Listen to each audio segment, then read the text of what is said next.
is Mitch Smith, and welcome to the Total Leadership Framework podcast, where we discuss leadership and the impacts of key leaders and how they can drive business results.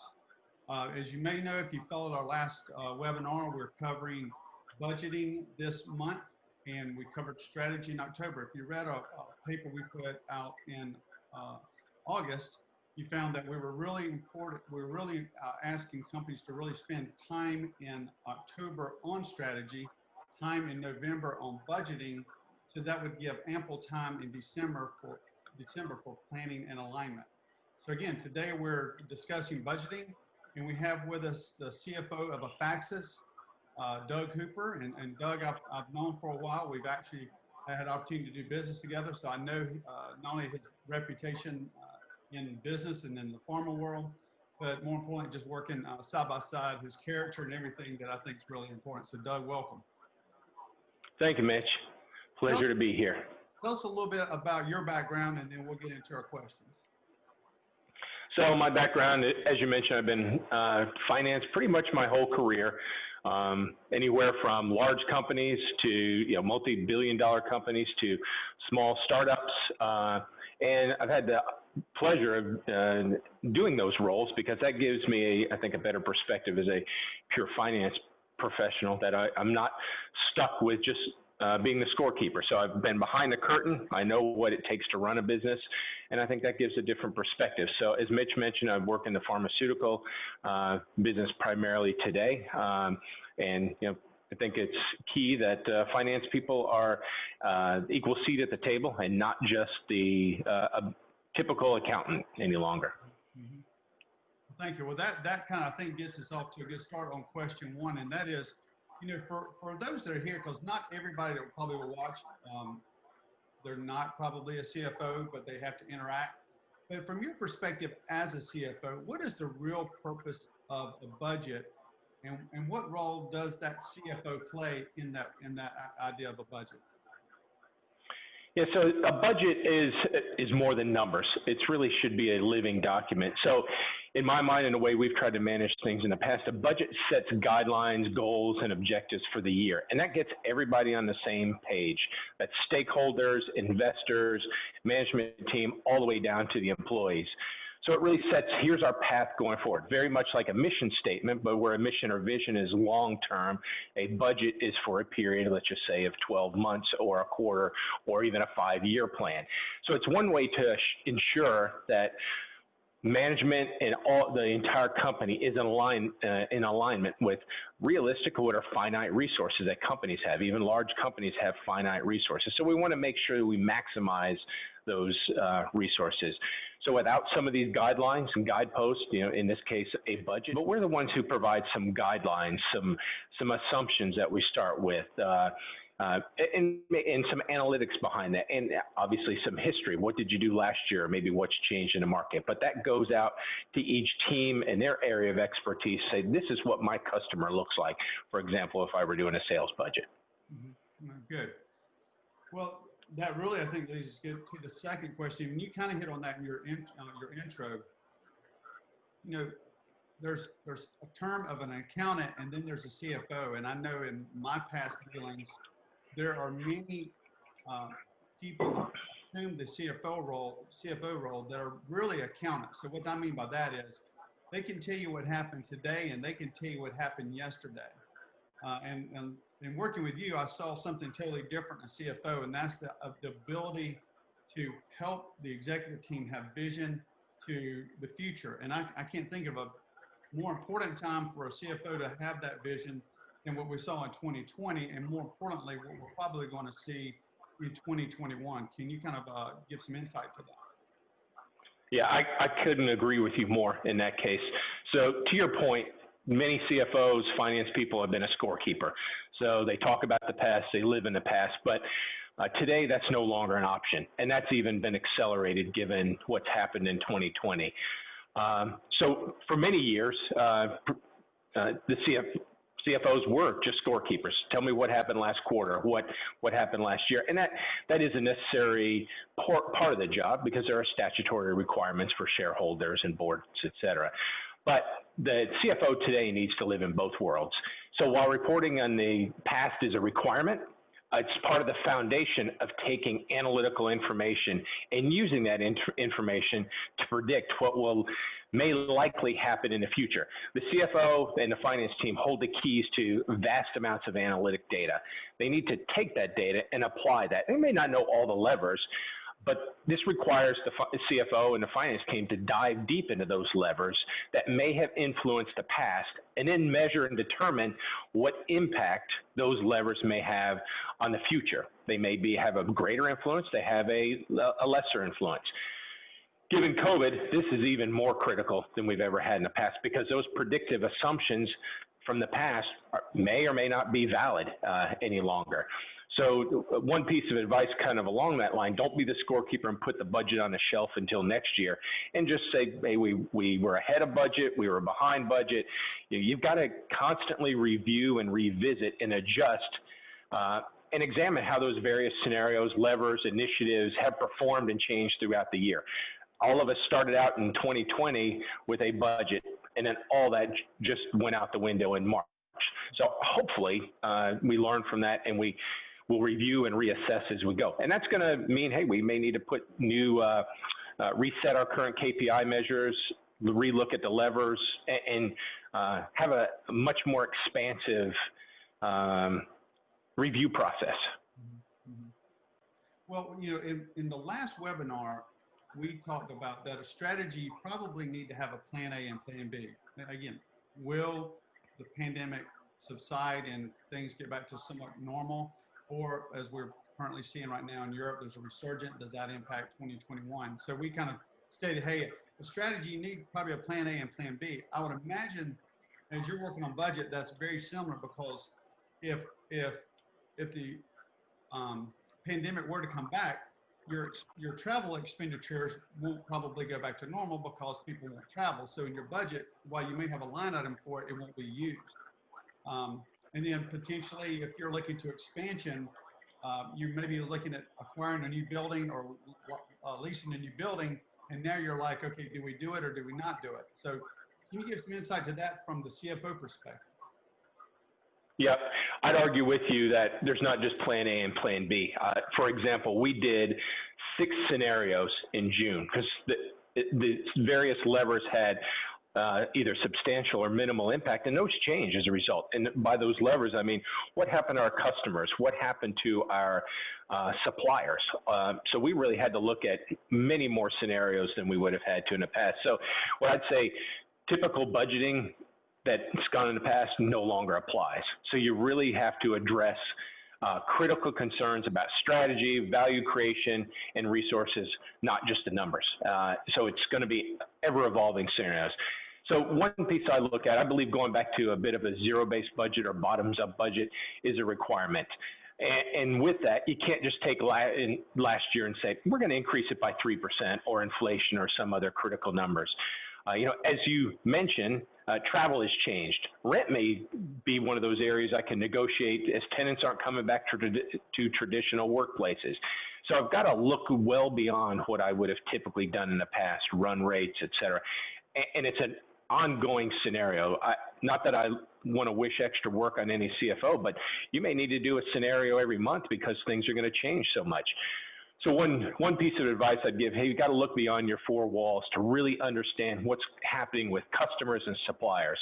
So that goes beyond what I'd say is the typical budget. You need to look end to end. An example, are my suppliers potentially going to be restricted from shipping product out? Or what was air freight at one point now becomes by boat. So that's all going to change. Are my customers going to be cash strapped? So all those are contingencies that you have to build in. So the world's changed, CFOs need to adapt as well and be willing to continually adjust because it's not going to be status quo for the foreseeable future. And I would imagine in that case, so you take your supply chain person or person that's heading up your manufacturing, I would imagine you probably, in light of, hey, how are we getting raw product? How are we getting product here so we can get it to our customer? You probably have a lot of one-on-one conversations, probably more so now than you ever have in light of all the changes. Oh, yeah. Most definitely. You've got to have those one-on-one because if you're shipping product, particularly from overseas, there may not be transportation back, and our transportation is restricted. So where I could always get things in a container very easily on a ship, now there may be a waiting line, or that certain port that you're using has a surge in COVID, so they're shut down. So you've got to have that daily ongoing conversation, and what works this week or may not work next week. It's ever evolving. Mm-hmm. And with regard to your role as a CFO, I know you're very involved in the board meetings. Talk a little bit about how important, not only to the CEO, but to the board it is to have a CFO that knows what the heck's happening. I think it's critically important because a CFO, the finance team should be unbiased. So it's really providing that analytical data and be that right hand of the CEO. It's so really to help solve problems, not just be there to say, hey, we did great, point fingers. It's, all right, we missed it, we exceeded it, now what do we do based on that month? And you're really looking, you're part of the headlight versus part of the trunk of the car, which is, I think, where many CFOs have fallen into that trap in the past. That's a good one, I like that. And I would agree, that is key. We talk about key leaders in a company need to be visionaries.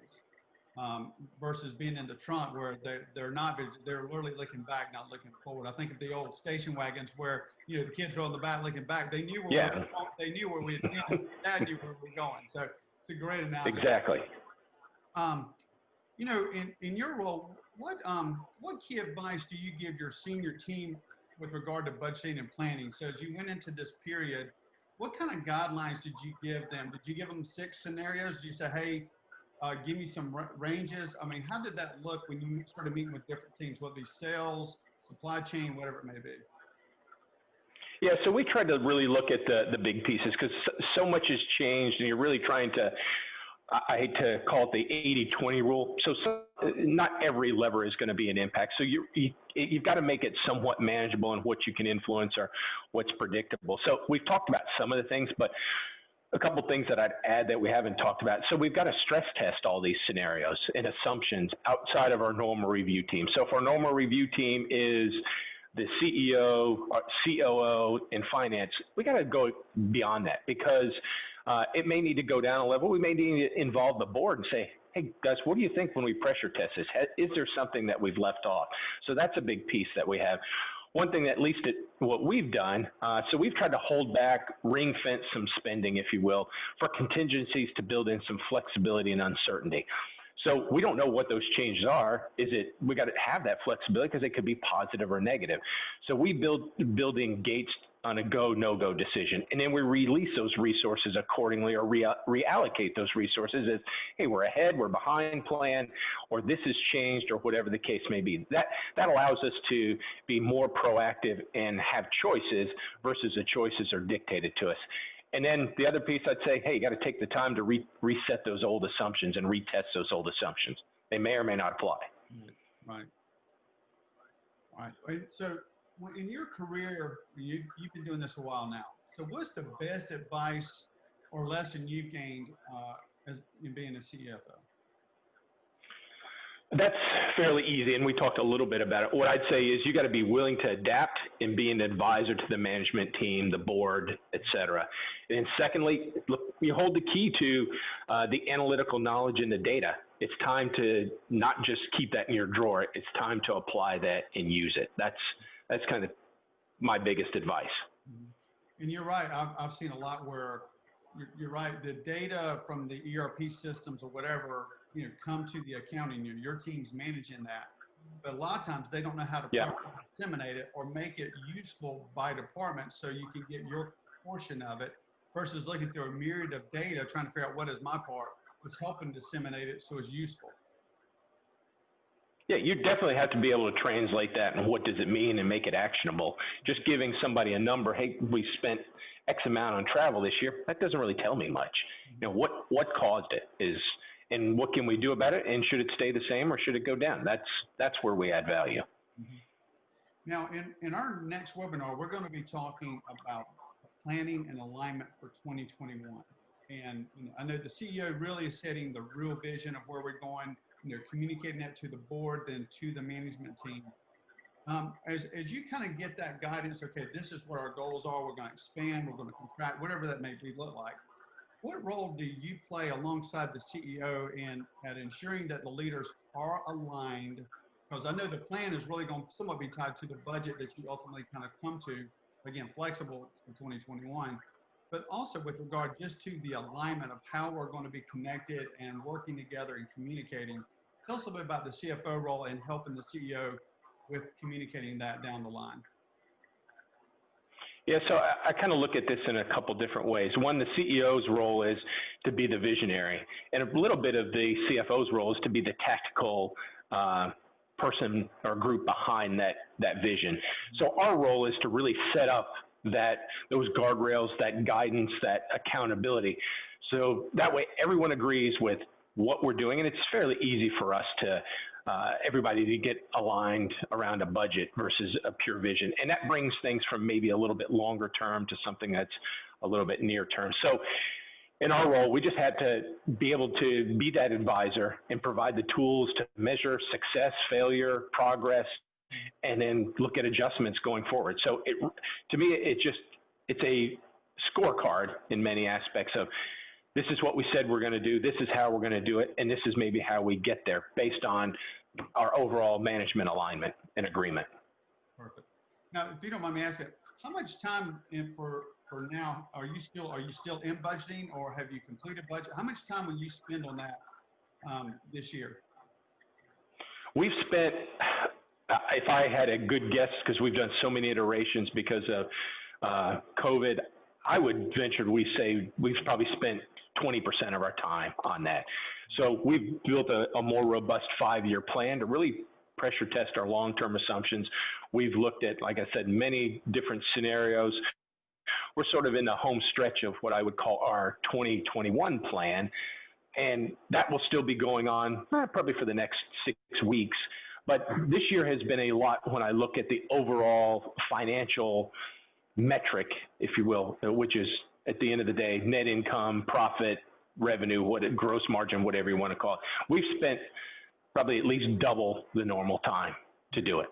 But it's an exercise that you have to do, and I think it's one that, hey, we've had some positive surprises and some negative surprises, but it's not been one that we've had to scramble. We maybe didn't predict everything perfectly, but we predicted enough to say, oh, okay, that happened, so now this is kind of what our plan was to do next based on that. Minimize it versus have to suffer through the whole. Exactly. That's great. That's amazing insight. So in your career, just in your total career, have you ever spent as much time in the budgeting as you have in the last 12 months? Never. I've spent more time this year than I probably do in a 3-year period. But yeah, that's what COVID did. And in many cases, it was much more challenging because every day was what's going to happen. Hey, is this going to be gone by summer?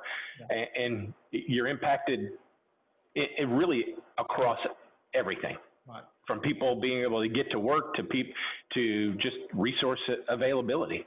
And I've got, somebody has kids home sick. Well, that puts a strain everywhere. Right.